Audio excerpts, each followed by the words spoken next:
¿Alguna vez has caminado por un cementerio al atardecer? ¿Has sentido ese silencio pesado, esa sensación de que el aire es más denso entre las lápidas?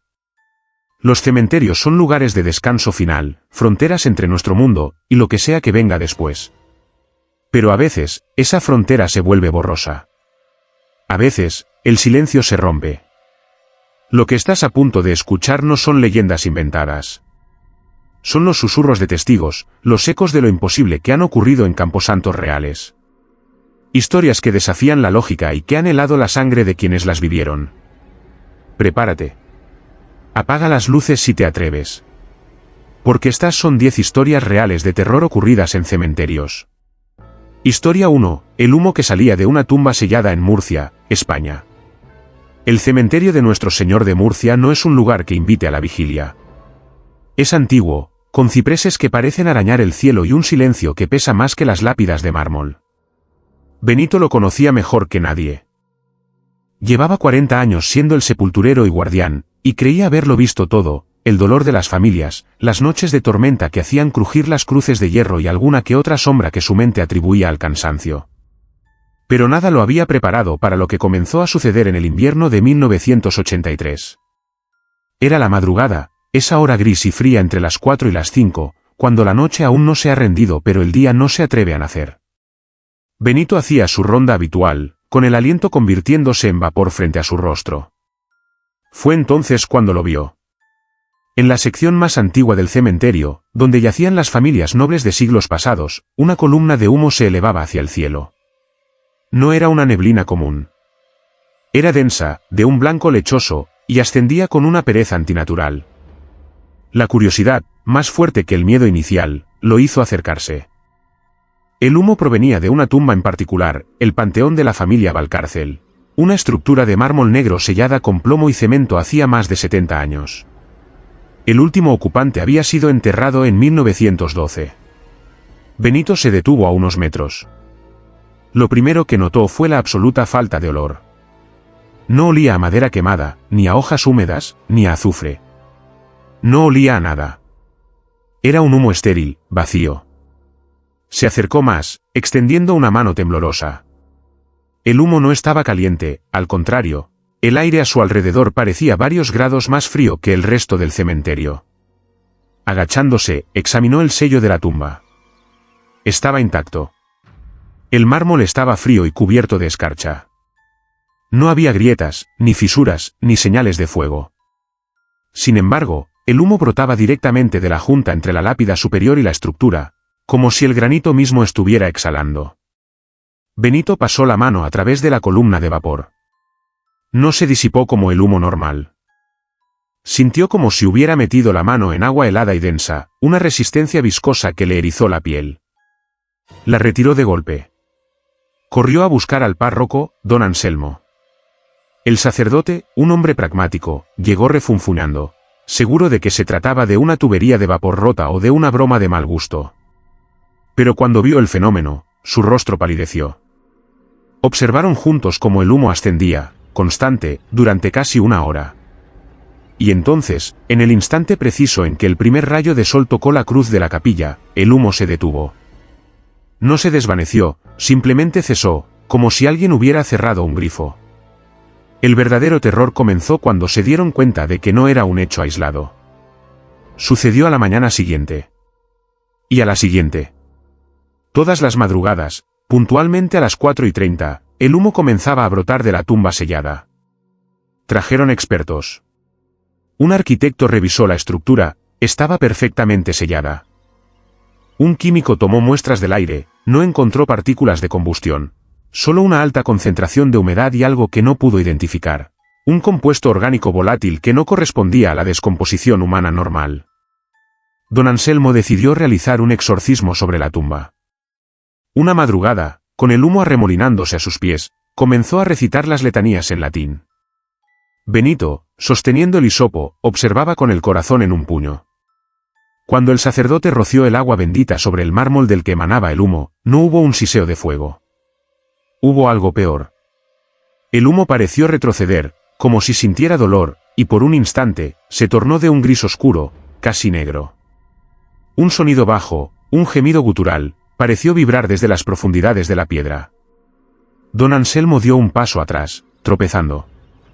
El humo negro se arremolinó violentamente durante unos segundos antes de volver a su color blanco lechoso y continuar su ascenso impasible. Siguieron intentándolo. Rezos, misas, más agua bendita. Nada funcionaba. El humo seguía apareciendo cada madrugada, un recordatorio silencioso de que algo dentro de esa tumba sellada estaba despierto, ardiendo sin fuego y exhalando sin olor. Benito finalmente pidió su traslado. Dijo que no podía soportar más la sensación de ser observado por algo que no tenía ojos. La última madrugada que pasó allí, se atrevió a mirar fijamente el humo mientras recitaba un Padre Nuestro. Juró, hasta el día de su muerte, que dentro de la columna blanca vio, por una fracción de segundo, un rostro.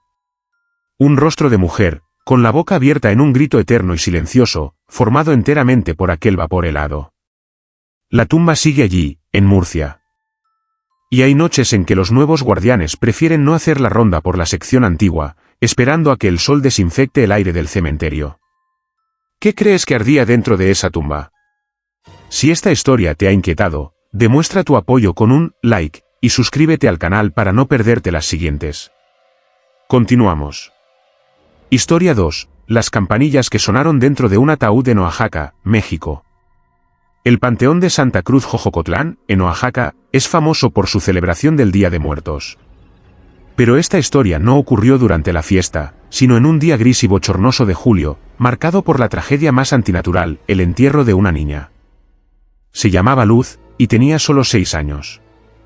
Una fiebre repentina se la había llevado en menos de 3 días. La comunidad estaba destrozada. El pequeño ataúd blanco, casi del tamaño de una caja de juguetes, era un grito silencioso contra la injusticia del mundo. El cortejo fúnebre avanzaba entre las tumbas viejas. La madre, Elena, caminaba sostenida por sus hermanas, con la mirada perdida. El padre, Javier, llevaba el rostro endurecido, pero sus manos temblaban mientras ayudaba a cargar la pequeña caja. Llegaron a la fosa. Era pequeña, una herida fresca en la tierra ocre. El padre Damián, un hombre joven con ojos cansados, comenzó la ceremonia. El aire estaba quieto, pesado por la humedad y el dolor. Los únicos sonidos eran los sollozos ahogados de la abuela y el murmullo del sacerdote recitando el servicio fúnebre. Confiamos el cuerpo de nuestra hermana Luz a la tierra, ceniza a la ceniza, polvo al polvo, decía el padre Damián, mientras los encargados preparaban las cuerdas para bajar el ataúd. Fue entonces cuando se oyó. Tin tin tin. Un sonido diminuto, metálico y claro. Todos se congelaron. ¿Había sido un grillo? ¿El tintineo de un rosario movido por el viento? Pero no había viento. El sacerdote carraspeó, visiblemente nervioso, y continuó, en la segura y cierta esperanza de la resurrección a la vida eterna. Tin tin tin tin, tin. Esta vez fue inconfundible. Era más fuerte. Provenía, sin lugar a dudas, de dentro del ataúd blanco. Un grito desgarrador rompió el silencio. Fue Elena, la madre. ¡Está viva! ¡Dios mío, está viva! ¡Sáquenla! Se abalanzó hacia la fosa, pero Javier la detuvo.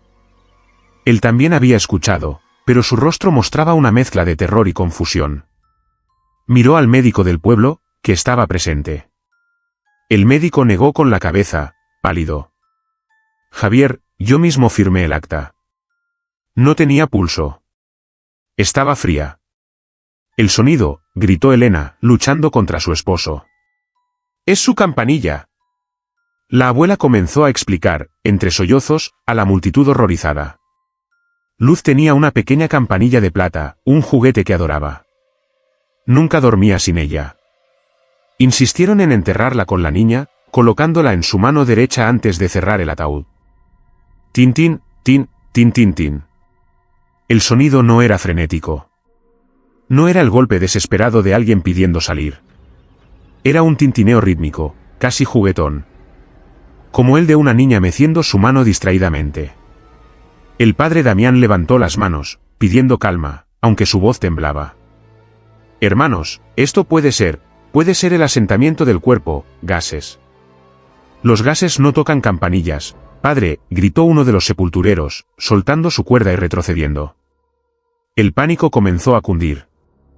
Algunos se persignaban. Otros retrocedían. Javier, con lágrimas corriendo por su rostro, gritó, bajen el ataúd. Terminemos con esto. Sea lo que sea, que descanse. Pero Elena se soltó. No. Mi hija está jugando, quiere salir. El dilema era insoportable. Abrir el ataúd significaría profanar el cuerpo y confirmar la muerte, o presenciar un milagro. Pero el sonido, ese tintineo suave, no sonaba a milagro. Sonaba a algo peor. Mientras discutían, el sonido cambió.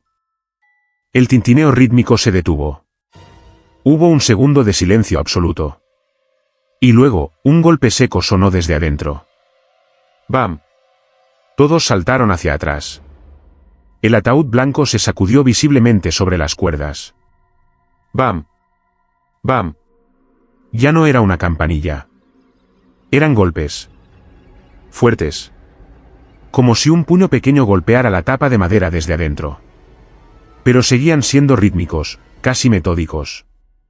El padre Damián, recuperando la compostura, avanzó. En el nombre de Cristo, te ordeno que descanses, gritó hacia la caja. El golpeteo se detuvo. Y en el silencio que siguió, la campanilla volvió a sonar. Tin tin tin. Más rápido esta vez. Más agudo. Más alegre. Fue demasiado para Javier. Con un grito de pura angustia y terror, empujó a los sepultureros.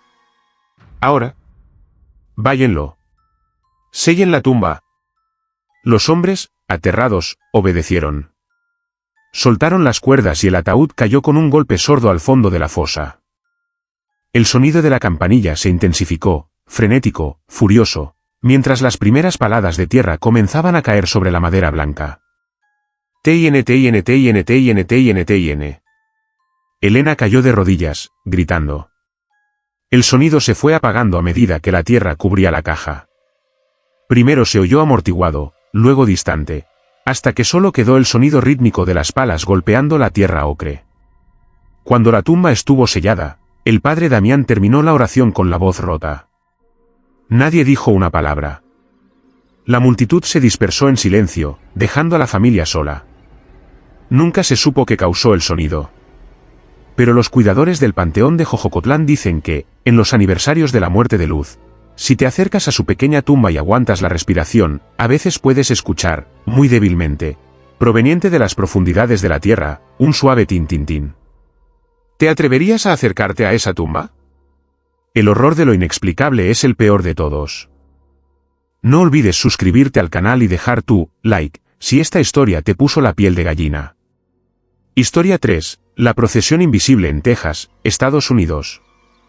El cementerio de San Fernando en San Antonio, Texas, es uno de los más antiguos del estado. Sus criptas de piedra albergan a los fundadores de la ciudad, héroes de guerra y generaciones de familias.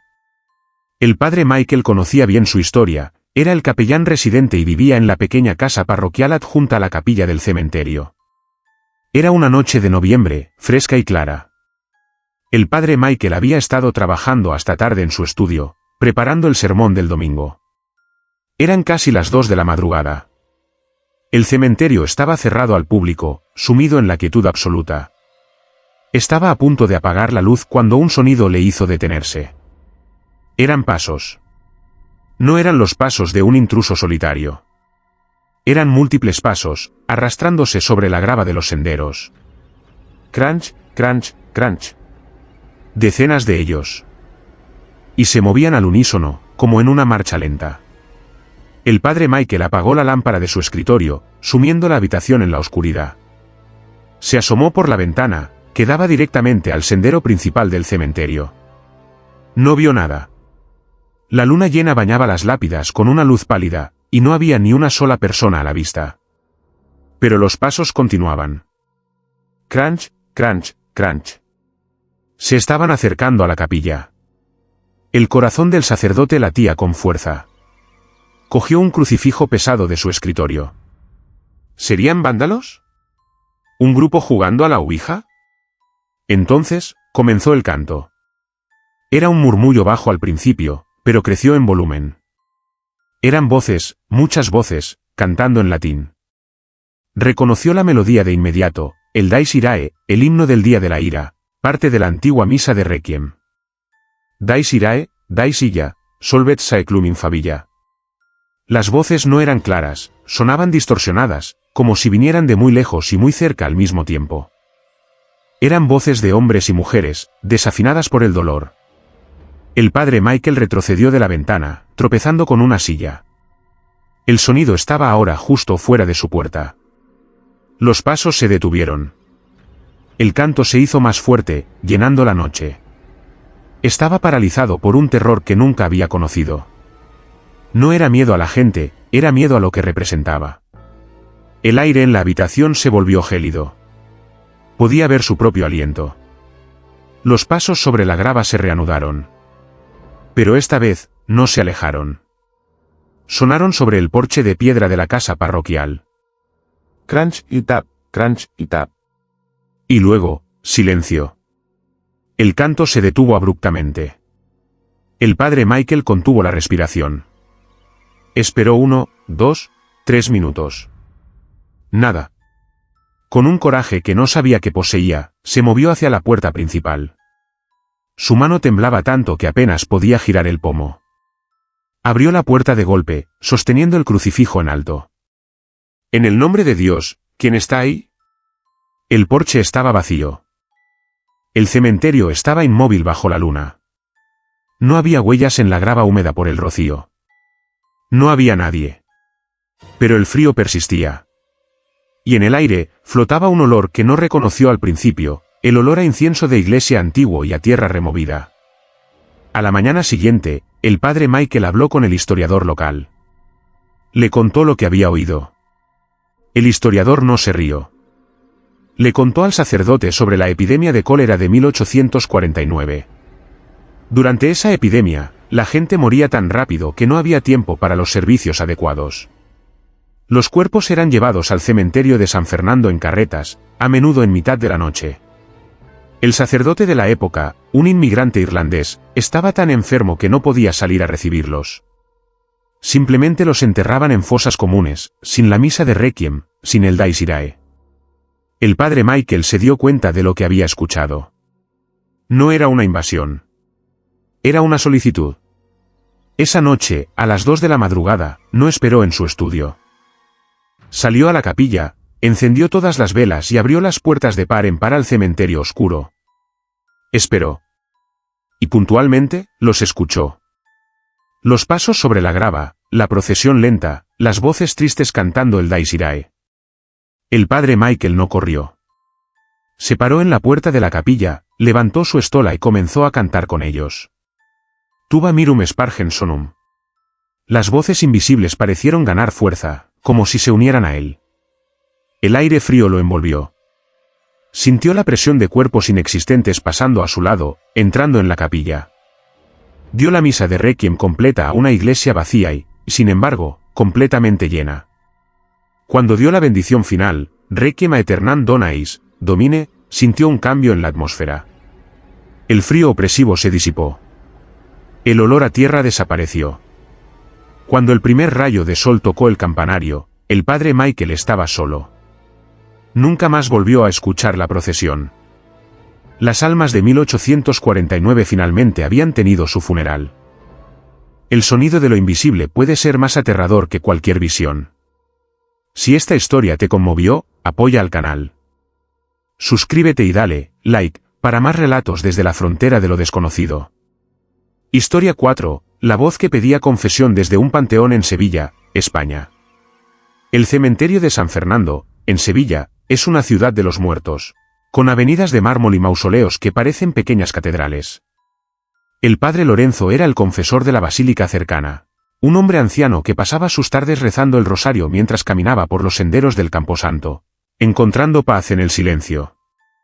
Pero una tarde de otoño, el silencio se rompió. Mientras pasaba junto a una fila de panteones antiguos y algo descuidados, escuchó un susurro. «Padre. Padre, por favor». Lorenzo se detuvo. Miró a su alrededor. No había nadie. El sol comenzaba a bajar, tiñendo las nubes de un rojo anaranjado. Pensó que había sido el viento. Padre, absuélvame. Tengo que confesarme. La voz era clara. Era la voz de un hombre, pero sonaba seca, como el roce de hojas secas. Provenía de su derecha. El padre Lorenzo se volvió hacia un panteón sin nombre. Era una estructura simple de piedra, manchada por la humedad y el tiempo. La puerta de hierro estaba oxidada y cerrada con un candado que parecía no haberse abierto en un siglo. No había flores, ni placas recientes. ¿Quién está ahí?, preguntó el sacerdote, su voz sonando extrañamente alta en la quietud. No hay tiempo, padre, respondió la voz, que ahora sonaba urgente. Están viniendo por mí. Por favor, escuche mi confesión. He pecado gravemente. La voz venía, inequívocamente, de dentro del panteón sellado. El padre Lorenzo, un hombre de fe inquebrantable, sintió un escalofrío que no tenía nada que ver con el viento de la tarde. Se acercó a la puerta de hierro. El metal estaba helado. Hijo mío, dijo el sacerdote, tratando de mantener la calma. No puedo darte la absolución si no puedo verte. Sal de ahí. No puedo salir, gimió la voz. Estoy atrapado. Pero Dios puede oírme, y usted es su siervo. Escúcheme. Acuso que maté a un hombre. Lo maté por dinero, por 30 piezas de plata. Lo enterré en el olivar y me quedé con su tierra. El padre Lorenzo se quedó petrificado. La confesión era vívida, detallada. La voz continuó, hablando de avaricia, de mentiras y de un hermano traicionado. Me arrepiento, padre. Lo juro por la Virgen. Me arrepiento ahora que veo lo que me espera. Por favor, la absolución. El sacerdote, actuando por un instinto que iba más allá de la razón, se dio cuenta de que esto era real, de alguna manera terrible. Un alma estaba atrapada, atormentada, y le pedía el sacramento. Dios es misericordioso, dijo Lorenzo, apoyando su frente contra los barrotes oxidados. Pero el arrepentimiento debe ser total. Lo es. Lo es, gritó la voz, ahora aguda por el pánico. Están aquí. Puedo oírlos arañar. Padre, rápido. Ego te absolvo. Un sonido gutural interrumpió la súplica. No fue la voz. Fue un gruñido bajo, que pareció vibrar desde la propia piedra del mausoleo. No, gritó la voz. Atrás. Padre, ayúdeme. El padre Lorenzo, con los ojos cerrados y el corazón desbocado, comenzó a recitar la fórmula de la absolución en latín.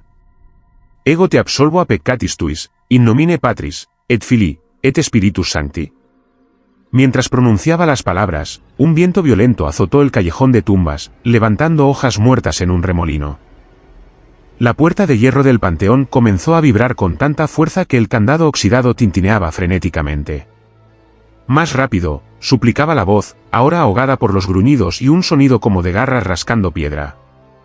Amén, concluyó el sacerdote, gritando contra el viento. En el instante en que pronunció amén, todo se detuvo. El viento cesó. La puerta dejó de vibrar. El silencio cayó sobre el cementerio, más profundo y pesado que antes. El padre Lorenzo abrió los ojos, jadeando. Hijo mío, susurró. ¿Estás ahí? No hubo respuesta. Esperó varios minutos. El sol casi había desaparecido.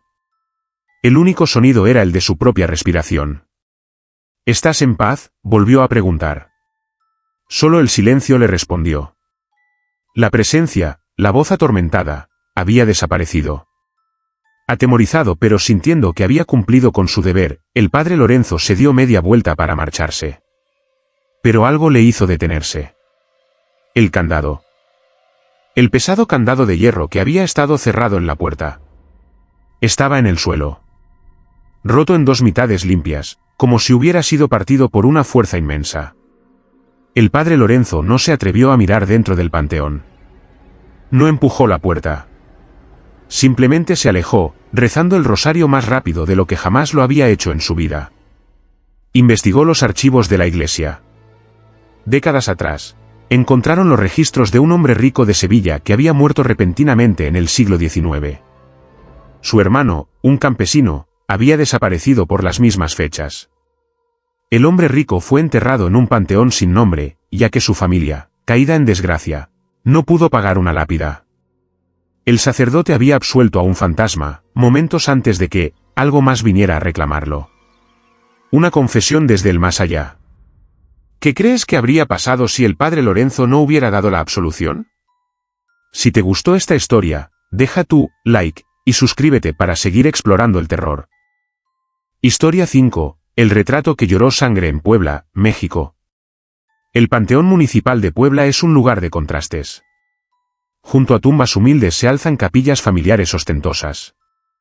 El padre Antonio, un jesuita anciano dedicado al estudio, a menudo visitaba el panteón no por los muertos, sino por el arte. Le fascinaban las esculturas y los grabados antiguos. Una tarde, mientras la luz dorada de la tarde se filtraba entre los árboles, caminaba por una sección del siglo XX. Se detuvo frente a una lápida de granito gris, bastante moderna, de los años 70. Pertenecía a una mujer llamada Isabel. Lo que le llamó la atención fue el retrato. Era una fotografía ovalada de cerámica, incrustada en la piedra, como era común en la época. Mostraba a una mujer joven, de unos 30 años, con una sonrisa triste. El padre Antonio se acercó para admirar la calidad de la cerámica. Y entonces, lo vio. Algo rojo estaba manchando la fotografía. Pensó que era óxido, o quizás savia de algún árbol. Se acercó más, limpiando sus gafas. No era savia. Desde la esquina del ojo izquierdo de la fotografía, una pequeña gota de líquido rojo oscuro estaba descendiendo lentamente. Trazaba un camino sobre la mejilla de cerámica de Isabel. El sacerdote frunció el ceño. Tocó la lápida. Estaba seca y cálida por el sol. Miró hacia arriba. No había árboles directamente sobre ella. El cielo estaba despejado. Sacó un pañuelo blanco de su bolsillo. Con un sentimiento de inquietud, tocó la gota roja. Era espesa. Tibia. Retiró el pañuelo y lo miró. La mancha era de un rojo carmesí inconfundible. Olía a hierro. Olía a sangre. El padre Antonio dio un paso atrás, con el corazón golpeando su pecho. Miró fijamente el retrato. Mientras observaba, otra gota brotó del mismo ojo y comenzó su lento descenso. Lloraba sangre. El sacerdote, un hombre de razón y fe, buscó una explicación lógica. ¿Una reacción química? ¿Un truco de la luz? Pero la calidez, la textura, el olor, todo era orgánico. Buscó al cuidador del panteón, un hombre llamado Jorge. Jorge, curtido por décadas de trabajo entre los muertos, se encogió de hombros. Ah, sí. La Isabel. A veces hace eso, dijo con una calma escalofriante. ¿Qué quieres decir con que, a veces hace eso?, preguntó el padre Antonio, atónito. ¿Eso? Llora, dijo Jorge, señalando con su pala. No siempre. Solo en el aniversario. O a veces cuando él, la visita. ¿Su él? ¿Su esposo?, preguntó el padre. Jorge negó con la cabeza. No. Su asesino. La historia, según la contó Jorge, era una tragedia local. Isabel había sido asesinada por su esposo en un ataque de celos. Él la estranguló y luego intentó hacer que pareciera un suicidio. Pero la policía descubrió la verdad. El hombre fue condenado y pasó 20 años en prisión. Salió hace unos años, murmuró Jorge, bajando la voz, aunque estaban solos. Y a veces viene. Se para justo donde está usted, padre. Se queda ahí parado, sin decir nada, solo mirando la foto. Y cuando él viene, ella llora. Llora sangre. El padre Antonio sintió que el suelo se movía bajo sus pies. Miró la lápida. La segunda gota había llegado a la barbilla de cerámica. ¿Y cuándo es el aniversario?, preguntó el sacerdote. Jorge miró al cielo, calculando. Pues, creo que fue por estas fechas. Sí. Creo que fue hoy. El padre Antonio se quedó en silencio. No sabía qué era más aterrador, el fenómeno sobrenatural de la tumba, o el hecho de que el cuidador lo aceptara como parte de la rutina del cementerio. Sintió una presencia a sus espaldas. Se giró lentamente. A unos 20 metros de distancia, al final del sendero, había un hombre. Un hombre anciano, encorvado, vestido con ropas gastadas. Estaba parado inmóvil, mirando directamente hacia ellos. Hacia la tumba. Jorge se tensó. Ese es él. Ese es el esposo. El padre Antonio miró al hombre, y luego de nuevo al retrato. Una tercera gota de sangre brotó del ojo de cerámica y corrió por la mejilla, más rápido esta vez. El hombre anciano no se movió. Solo observaba. Su rostro era una máscara impasible de arrugas y sombras. El sacerdote sintió una ola de tristeza y horror tan profunda que le cortó la respiración. Estaba presenciando una conversación, una acusación eterna. La piedra y la cerámica, animadas por el dolor y la injusticia, se negaban a olvidar. El hombre levantó una mano, no saludando, sino como un gesto de reconocimiento cansado. Luego, se dio la vuelta y se alejó cojeando, desapareciendo entre las criptas. En el momento en que el hombre desapareció de la vista, el flujo de sangre se detuvo. El padre Antonio se acercó de nuevo. Limpió las manchas rojas con su pañuelo. La cerámica quedó limpia. Pero la sonrisa triste de Isabel parecía ahora una mueca de dolor infinito. El sacerdote rezó un requiem por el alma de Isabel, y también por el alma torturada de su asesino, atado a ese lugar por un crimen que la tumba misma se negaba a perdonar. ¿Puede la piedra recordar? ¿Puede el dolor manchar el mundo físico? Si esta historia te ha impactado, deja tu like y suscríbete. El terror tiene muchas formas. Historia 6. El silencio que devoró el rezo en Arizona, Estados Unidos. El desierto de Arizona es un lugar de extremos. El calor es absoluto, la noche es fría y el silencio es tan vasto que parece tener peso. El cementerio de Boot Hill en Tombstone es más una atracción turística que un lugar de duelo, pero más allá, en el desierto abierto, existen pequeños cementerios familiares olvidados, erosionados por el viento. Fue en uno de estos lugares desolados donde la familia Hayes fue a enterrar a su matriarca, Abigail. Era un pequeño grupo, el hijo de Abigail, David, su esposa y sus 2 hijos adolescentes. No había sacerdote, solo ellos y la urna de cenizas. Habían elegido un pequeño cementerio abandonado de pioneros, un lugar que Abigail había amado por su soledad. El sol de la tarde golpeaba sin piedad. El único sonido era el viento del desierto, un silbido constante que pasaba entre los cactus saguaro y las cruces de madera desgastadas. David sostenía la urna. Comenzó a hablar, leyendo una oración que había escrito. Estamos aquí para despedir a mi madre, Abigail Hayes. Ella amaba este desierto, amaba el silencio. Y en ese instante, el silencio cambió. No fue que el viento se detuvo. Fue que todo el sonido desapareció. El silbido del viento cesó como si alguien hubiera apagado un interruptor. David siguió moviendo la boca, pero las palabras no salían. Se tocó la garganta, confundido. Su esposa, Sara, lo miraba con los ojos muy abiertos. Ella también intentó hablar. David, ¿qué? Pero solo movió los labios. El pánico se instaló. El hijo adolescente, Mark, gritó. O, más bien, intentó gritar. Abrió la boca y tensó el cuello, pero no salió ni un susurro. Era como estar en el vacío del espacio. No solo el viento y sus voces habían desaparecido. El crujido de la grava bajo sus pies era inaudible. El sonido de su propia respiración, el latido de su corazón en sus oídos, todo se había ido. Estaban atrapados en una burbuja de silencio absoluto y antinatural. Lo más aterrador era que el mundo seguía moviéndose. Podían ver las hojas de un mezquite temblando con un viento que no podían oír. Podían ver a un cuervo graznando desde una cruz de hierro, pero su graznido era mudo. Sara se llevó las manos a los oídos, como si eso pudiera ayudar. Miró a su esposo, con los ojos llenos de terror. David, sintiendo una opresión en el pecho, decidió continuar la oración en su mente. El Señor es mi pastor, nada me falta. En el momento en que comenzó el rezo mental, el silencio pareció intensificarse. Se volvió pesado, opresivo, como si una manta gruesa hubiera caído sobre ellos.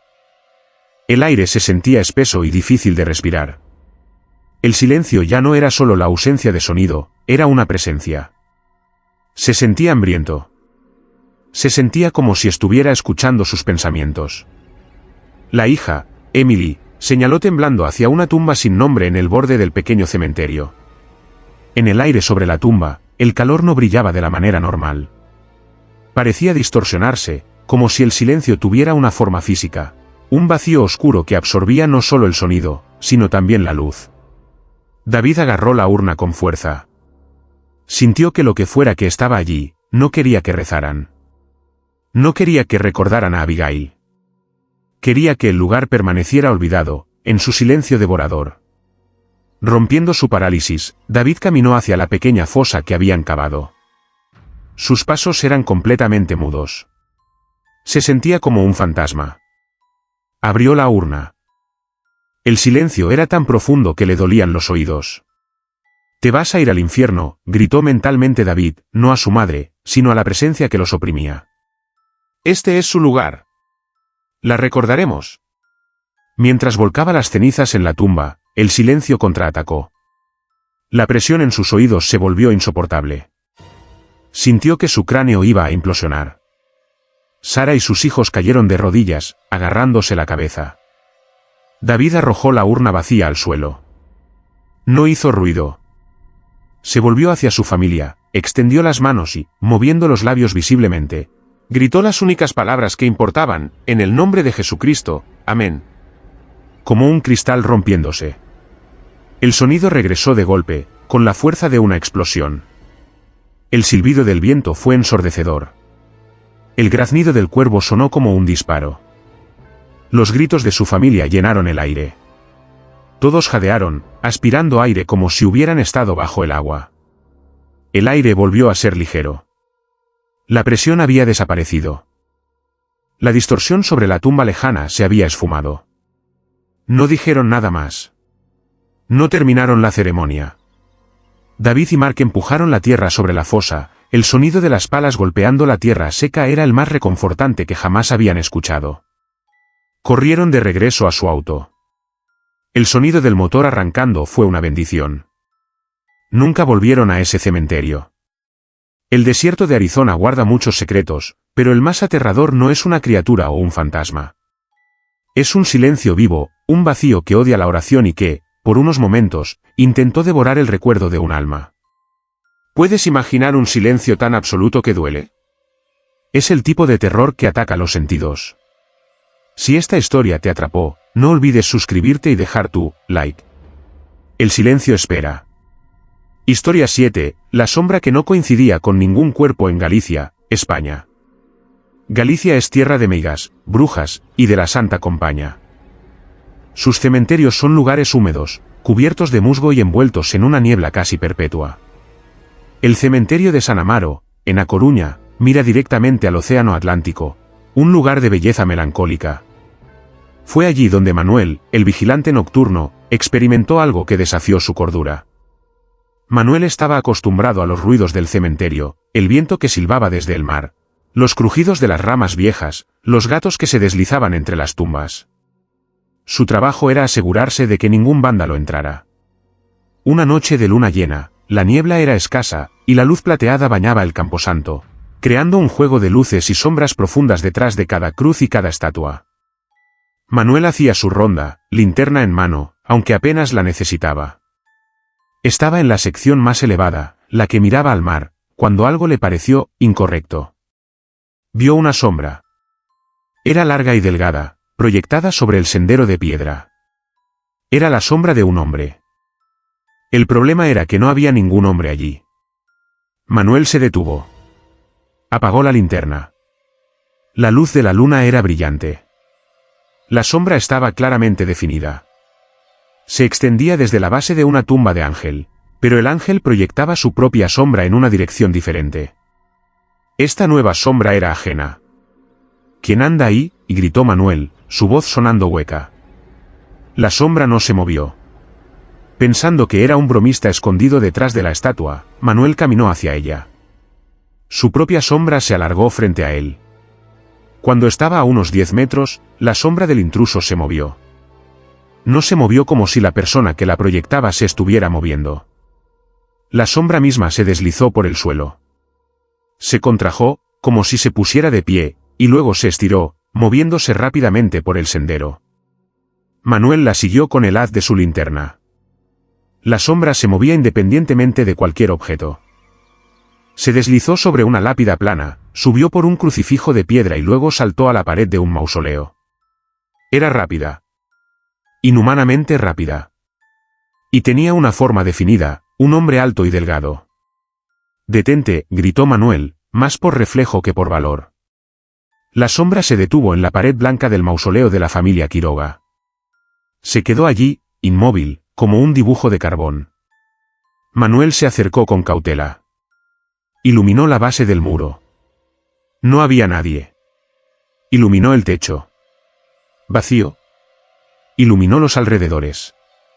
Estaba solo. Pero la sombra seguía allí, oscura y nítida bajo la luz de su propia linterna. Entonces, la sombra levantó un brazo. Manuel retrocedió, tropezando con una lápida baja. La sombra en la pared lo estaba señalando. Sintió un frío que no venía del Atlántico. Era un frío interno, un frío de pavor. La sombra comenzó a cambiar. Dejó de ser la silueta de un hombre y comenzó a retorcerse. Creció, extendiéndose por la pared como tinta derramada, volviéndose más grande, más oscura, perdiendo su forma humana para convertirse en una mancha palpitante de oscuridad. El vigilante se puso de pie y comenzó a retroceder lentamente, sin quitarle los ojos, o la luz, de encima. La mancha en la pared pareció inhalar. Manuel se dio la vuelta y corrió. Corrió por los senderos, saltando tumbas bajas, sin mirar atrás.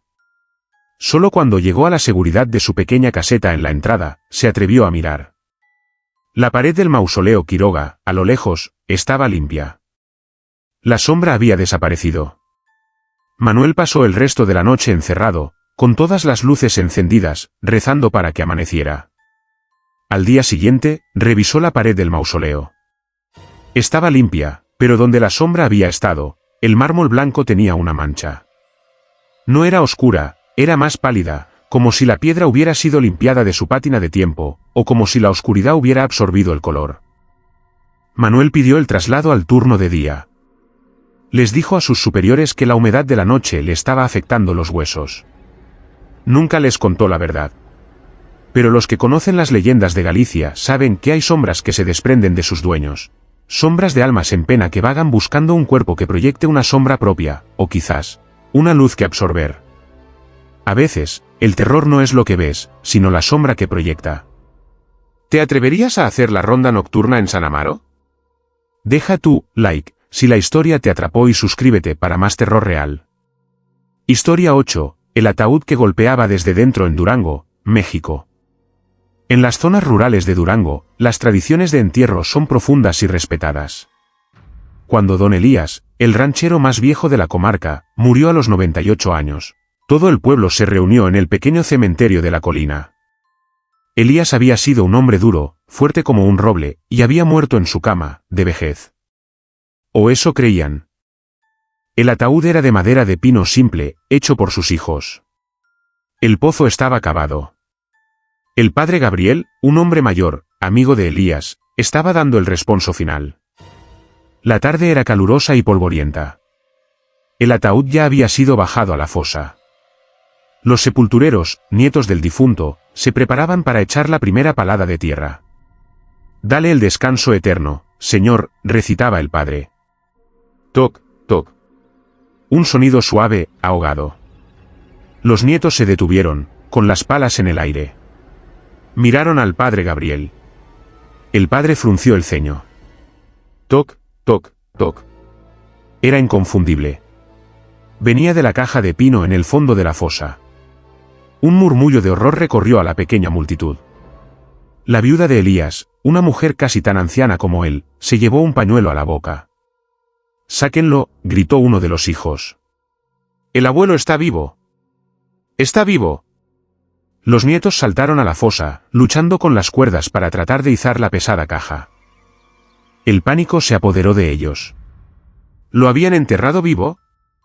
To, to, to. Los golpes eran más fuertes ahora. Rítmicos. Constantes. No sonaban como los golpes desesperados de alguien sin aire. Sonaban metódicos. Rápido, por el amor de Dios, gritó el padre Gabriel, su rostro ceniciento. Con un gran esfuerzo, lograron subir el ataúd y lo depositaron en el borde de la tumba. Los hombres corrieron a buscar herramientas para quitar los clavos. To, to, to, to. Los golpes no cesaban. Todos los presentes podían oírlos claramente. La viuda se acercó, temblando. Elías, ¿eres tú, viejo? ¡Bam! Un golpe tan fuerte que hizo saltar la tapa. Uno de los clavos salió disparado. Los hombres retrocedieron. Ábranlo, ordenó el padre. Con palancas y martillos, comenzaron a forzar la tapa.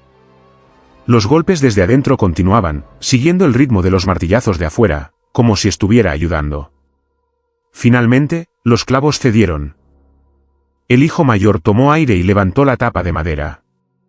El silencio que siguió fue peor que los golpes. Don Elías yacía en el ataúd, exactamente como lo habían puesto. Sus ojos estaban cerrados. Sus manos, cruzadas sobre el pecho. Su piel estaba pálida y fría. Estaba, sin lugar a dudas, muerto. Pero, los golpes, susurró uno de los nietos. El padre Gabriel se inclinó sobre el cuerpo, con el rosario en la mano. Miren, dijo la viuda, con una voz apenas audible. Señalaba las manos del cadáver. Las manos de don Elías, que habían sido cuidadosamente cruzadas sobre su pecho, ahora estaban apretadas en puños. Y sus nudillos. Sus nudillos estaban raspados, ensangrentados y cubiertos de astillas de madera. Toc, toc. Un último golpe, suave, sonó desde el fondo del ataúd. El cuerpo de Elías estaba inmóvil, pero sus nudillos estaban destrozados. Un grito colectivo surgió de los dolientes. El padre Gabriel, con un valor que heló a todos, agarró las manos del cadáver. Elías, descansa. Tu tiempo ha terminado.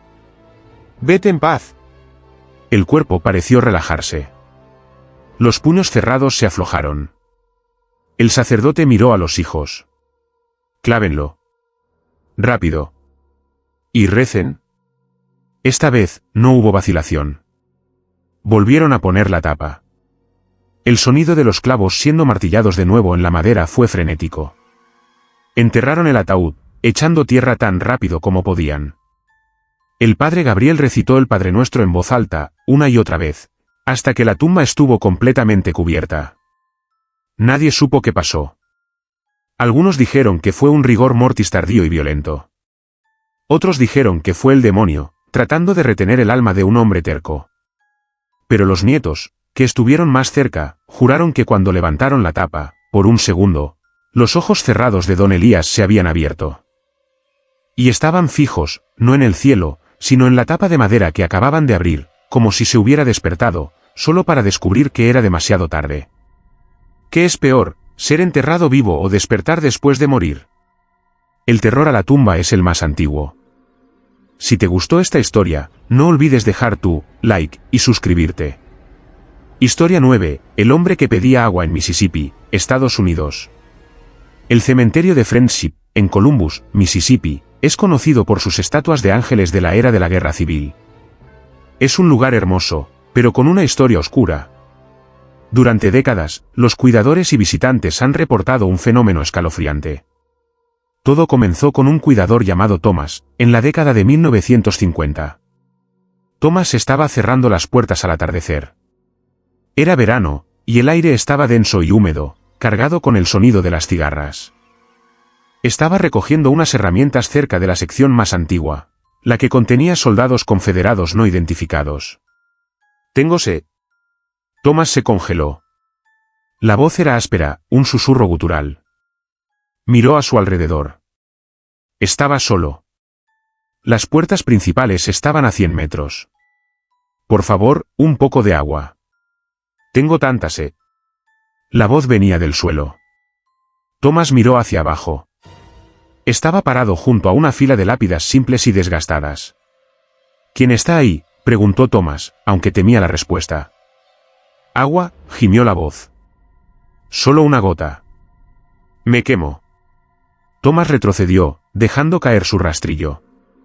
El sonido metálico pareció sobresaltar a la voz, que se cayó. Thomas corrió a su cabaña y se encerró. Pensó que el calor le estaba jugando una mala pasada. Pero sucedió de nuevo la noche siguiente. Y la siguiente. Siempre en el mismo lugar. Siempre la misma súplica ronca: tengo sed. Thomas renunció. El cuidador que lo reemplazó, un joven llamado Sam, fue advertido por Thomas. Sam se rió, pensando que era una broma de novato. En su tercera noche, Sam estaba haciendo la ronda. Llevaba una cantimplora con agua debido al calor. Al pasar por la sección confederada, escuchó el susurro. «Tengo sed». Sam, siendo joven y audaz, decidió enfrentarlo. «¿Quién dijo eso?» «Agua, por favor». La voz parecía venir de una tumba en particular, una marcada solo como «soldado desconocido». Sam, en un acto de bravuconería o quizás de compasión equivocada, desenroscó su cantimplora. «¿Quieres agua, Pues toma». Vertió un chorro de agua sobre la tierra seca al pie de la lápida. El efecto fue instantáneo y aterrador. En el momento en que el agua tocó la tierra, un grito agudo y terrible surgió del suelo. No fue un grito de alivio, fue un grito de agonía, como si el agua fuera ácido hirviendo. SSSSSHHHHH. Un vapor siseante se levantó de la tierra húmeda, oliendo a azufre y carne quemada. Sam cayó hacia atrás, gritando. La voz del soldado ya no suplicaba. Estaba maldiciendo, gritando de dolor y rabia, los sonidos guturales burbujeando desde debajo de la tierra. Sam corrió. Corrió más rápido que Thomas. Dejó las puertas abiertas y no se detuvo hasta llegar al bar del pueblo, pálido como un fantasma. La historia se convirtió en leyenda local. Nadie sabe quién es el soldado o por qué está atormentado por esa sed eterna. Pero los historiadores locales encontraron una posible pista. Durante la batalla de Shiloh, muchos soldados heridos de Mississippi fueron dejados en el campo durante días bajo el sol abrasador, muriendo lentamente de deshidratación y suplicando agua. Parece que uno de ellos nunca dejó de suplicar. Y, en su tormento, quizás el agua ya no es un alivio, sino un recordatorio de la agonía que sufrió. Los cuidadores del cementerio de Friendship ahora tienen una regla no escrita: nunca, bajo ninguna circunstancia, lleves agua cerca de la sección de los soldados desconocidos después del atardecer. Una sed que la muerte no puede apagar. ¿Te atreverías a ofrecerle agua? Si esta historia te heló la sangre, suscríbete al canal y deja tu like.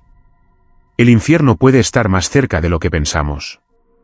Historia 10. La cruz que sangró al amanecer en Zaragoza, España. El cementerio de Torrero, en Zaragoza, es el más grande de la ciudad. Es un lugar vasto, casi una metrópolis de mármol. Allí, en la sección más antigua, se encuentra la tumba de un sacerdote del siglo XIX, el padre Esteban. Su lápida es simple, una gran cruz de piedra caliza. La leyenda de la cruz que sangra es antigua, pero el evento más documentado ocurrió en 1992, presenciado por una monja, Sor Lucía. Sor Lucía era una de las pocas monjas que aún vivían en el convento cercano, y tenía la costumbre de visitar el cementerio al amanecer para rezar por las almas de los sacerdotes allí enterrados. Era una mañana fría de primavera. La primera luz del sol, débil y rosada, apenas comenzaba a iluminar el cementerio. Sor Lucía llegó a la tumba del padre Esteban y comenzó a recitar el rosario. Estaba a mitad del segundo misterio cuando un movimiento la distrajo. En el centro de la cruz de piedra, donde se unen los dos brazos, algo oscuro estaba brotando. Sor Lucía se acercó, pensando que era savia o humedad. La piedra estaba porosa y desgastada. Pero a medida que se acercaba, vio que era un líquido. Un líquido rojo oscuro. Brotó lentamente, como un manantial espeso, y comenzó a descender por el brazo vertical de la cruz. Era un hilo delgado, casi negro a la luz del amanecer. La monja, sobrecogida, observó cómo el líquido trazaba un camino por la piedra. No era agua de lluvia teñida de óxido. Era demasiado denso. Con un temor reverencial, extendió un dedo tembloroso y tocó el líquido. Era pegajoso. ¿Y caliente? A pesar del frío de la mañana, el líquido estaba tibio. Se llevó el dedo a la nariz. El olor era inconfundible. Metálico. Salado. Era sangre. Sor Lucía cayó de rodillas, sin saber si estaba presenciando un milagro o una profanación demoníaca. Comenzó a rezar fervientemente, pidiendo discernimiento. Mientras rezaba, la sangre seguía fluyendo. No era un goteo, era un flujo constante. Cubrió la base de la cruz y comenzó a formar un pequeño charco en la tierra de la tumba. Sor Lucía corrió de regreso al convento y despertó al capellán, el padre Manuel. Cuando ambos regresaron, unos 20 minutos después, el sol ya había salido completamente. El fenómeno se había detenido. Pero la evidencia estaba allí. La cruz de piedra estaba manchada con una línea oscura y seca. El charco en la base de la tumba estaba coagulándose. El padre Manuel, un hombre escéptico, tomó una muestra de la sustancia en un pañuelo. Lo envió discretamente a un laboratorio amigo, alegando que era de un animal que había encontrado. Los resultados regresaron una semana después. Era sangre. Sangre humana. Tipo O positivo. La diócesis abrió una investigación silenciosa. ¿Quién era el padre Esteban? Los archivos mostraron que había sido un sacerdote muy querido, pero que había muerto repentinamente de una fiebre estomacal. Sin embargo, una carta encontrada en los archivos de un obispo posterior sugería una historia más oscura, que el padre Esteban había sido envenenado lentamente por otro clérigo por celos. Había muerto en agonía, tosiendo sangre. El sangrado de la cruz no era un milagro. Era una recreación. La piedra, saturada por la injusticia de su ocupante, estaba llorando la sangre que él había derramado. Se dice que la cruz aún sangra en el aniversario de la muerte del padre Esteban. La iglesia nunca ha hecho público el evento, y la tumba sigue allí. Pero los cuidadores de Torrero evitan esa sección al amanecer.